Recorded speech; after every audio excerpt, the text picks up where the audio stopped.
the working committee were brought to Ahmednagar with me.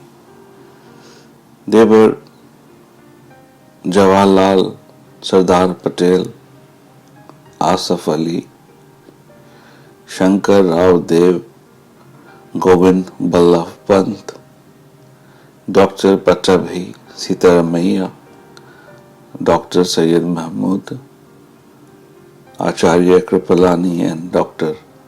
Prafulla Ghosh. Rajan Babu was also a member of the working committee, but as he did not attend the meeting at Bombay, he was arrested in Patna and detained there.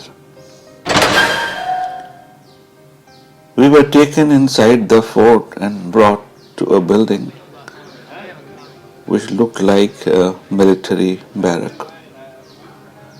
There was an open courtyard about 200 feet long with rooms all around.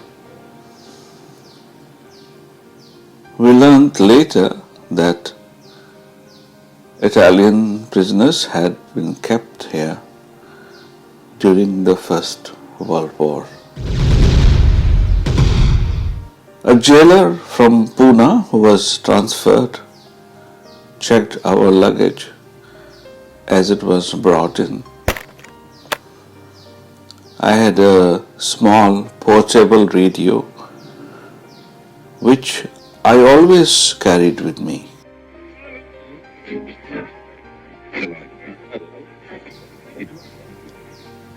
My other belongings were sent in, but the radio was taken in custody and I did not see it again till my release. Dinner was served to us soon after on iron platters. We did not like them, and I told the jailer, "The jailer Sahab, we are accustomed to eat from china plates." The jailer apologized and said, "Sorry, Maulana Sahab. We could not supply you with the dinner set now, but it would be made available to you the next day." A convict from Pune had been brought to serve us as our cook. He could not prepare food according to our taste. He was soon changed and a better cook appointed. The place of our detention was kept a secret. This seemed to me foolish, for it was obvious that the facts could not be concealed for long. The government action did not, however, surprise me. Perhaps all governments act foolishly on such occasions. After 2 or 3 days, the Inspector General of Prisons, Bombay, came to visit us. He told us, "Mr. Azad, as per government orders, none of you are allowed to write even to your relations, nor receive letters from them, nor would you be supplied with any newspapers." He was very apologetic and said that these were strict orders which he had to carry out. He would, however, be glad to meet any other request that we might make. I was not well when I left Calcutta for Bombay on 3rd August. I was suffering from influenza even during the meeting of the AICC, and this fact was known to the government. The Inspector General was a physician and wanted to examine me. I did not, however, agree. We were completely cut off from the world and did not know what was happening outside. We felt that we must draw out a program of activities in order to maintain our health and spirit. As I have said, the rooms were arranged around a quadrangle. I occupied the first room in one line. The next one was occupied by Jawaharlal and the third by Asaf Ali and Dr. Syed Mahmud. The last room of this line was our dining room.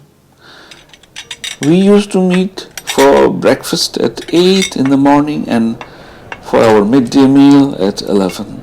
Afterwards, we met in my room and discussed various topics for a couple of hours.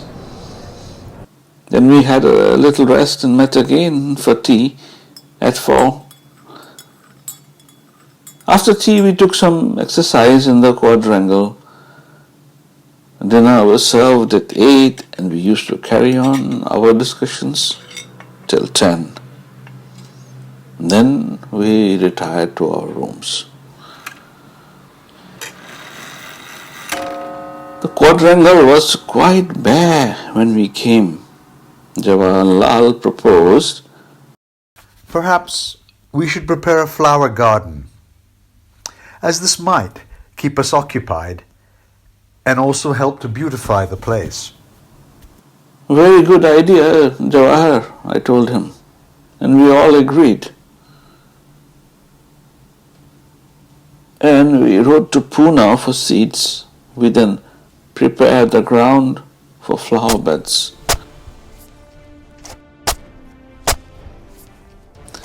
Jawaharlal took the leading role in this.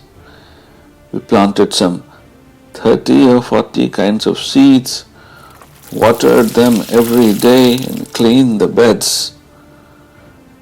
As the plants began to sprout, we watched their growth with fascinated interest. When the flowers started to bloom, the compound became a place of beauty and joy. After we had been in jail for about 5 days, an officer appeared who we learned had been appointed superintendent of the jail to look after us. He stayed in the town, came every morning at 8 a.m. and left in the evening. We did not know his name and thought we must find a name for him. I remember that when Chand Bibi was detained in this very jail, she had an Abyssinian jailer called Cheetah Khan. I suggested that we should give the same name to our superintendent. My colleagues readily agreed. The name became so popular that very soon everybody started calling him Cheetah Khan. I was surprised when 3 or 4 days later, the jailer came and told us that Cheetah Khan had left early that day.